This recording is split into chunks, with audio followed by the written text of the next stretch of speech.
So I was just wondering if you had talked to, there's a lot of vocal professors that are speaking out against what's happening. And Jordan Peterson, I brought him up specifically because I thought Drew would love him. This guy's literally changed my life. Between you, Drew, and thanks to you, Dennis Prager, who I never thought I'd listen to, but I just can't get enough of him. Jordan Peterson he's a voice that really needs to be heard. Hey, Gary, let's get him for the Dr. Drew podcast. All right, let's do that. What's he saying? He's unfortunately based out of Toronto, but we'll look into a phone He can call in, yeah. Yeah, he's done a lot of podcasts. He was on Duncan Trussell. He's done Rogan twice. He speaks out against what essentially what's happening is postmodernism is just taking over. And he really got popular because Canada passed this law, C-16, where it's compelled speech of people's preferred pronouns. But yeah, he goes. So in Canada, you can get cited or arrested for somebody wants to be referred to as she or X or something. If you don't do it, that's this bill. You're in trouble. Yeah, and he said he's not going to do it. Hold on a second. I got to say something. Max Pat, how many times have you heard me say, this is not progress? Everyone looks at this as, we're being progressive. This is progressive. It's not progress. This is Orwellian, lock up all the taxpayers progress. This is not progress. I think just because it happens now or in the future, and just because it's a thought that our forefathers never would have signed off on, doesn't make it progress. Not everything is ending slavery. Their problem is they look at everything as progress. It's not progress. It sounds tyrannical again. It's again. That's where they're heading. I don't. That's not progressive. It's tyranny again. It's not progress.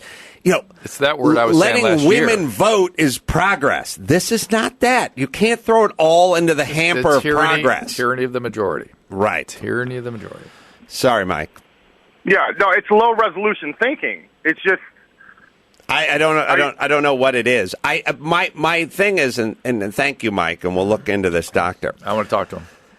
I don't know when otherwise intelligent adults started signing off on these thoughts. Yeah. I never signed off on them. I was a guy who just went through life with my own sort of horse sense, thinking about what was right and what was wrong. And then I became an adult, and little ideas would start cropping up.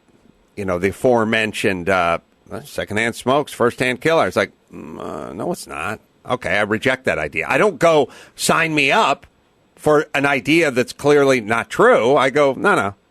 And then someone goes, yeah, but you don't like smoking or whatever, and it's not healthy. And I go, yeah, but this idea is clearly not true. And then they go, AIDS, equal opportunity killer.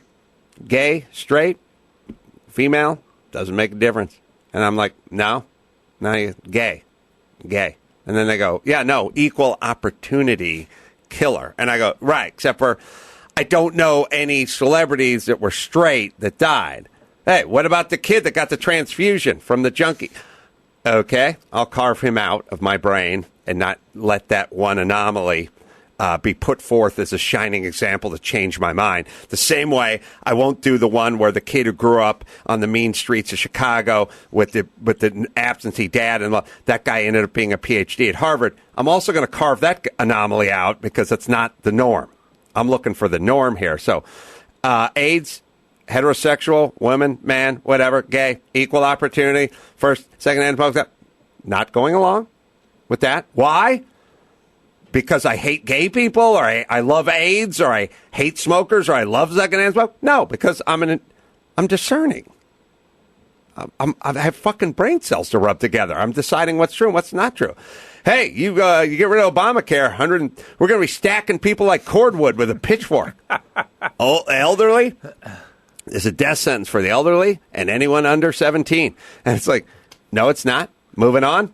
What do you know? You and Jam, you read Jammer? No, I don't. I have brain cells. I use them. And I use them for very specific things. I'll hear what you have to say, and then I'll I'll reject it or I'll embrace it, depending on whether it's true or not. That one, what did we do before Obamacare? Oh. Stack dead supplies. And number two, if we don't do something, insurances are going to drop out of the business, and more than 20 million people are going to be decertified because there will be no insurance carriers. I hear you hate children and the elderly and special needs. Well, you know I do, of course. Okay, so I don't now. That's easy for me to say, but I don't know when it started happening that other people at an advanced age, in 30, 40, 50 years old, started following the retarded Pied Piper. When did this? How would it catch on? I have the same feeling. I have the same thing. I have the same thing about like a lot of stuff in life. Like, hey, Domino's is coming out with a fat crust pizza that's filled with cheese. I go, all right, you'll never sell one of those. Oh, we sold 200 million units.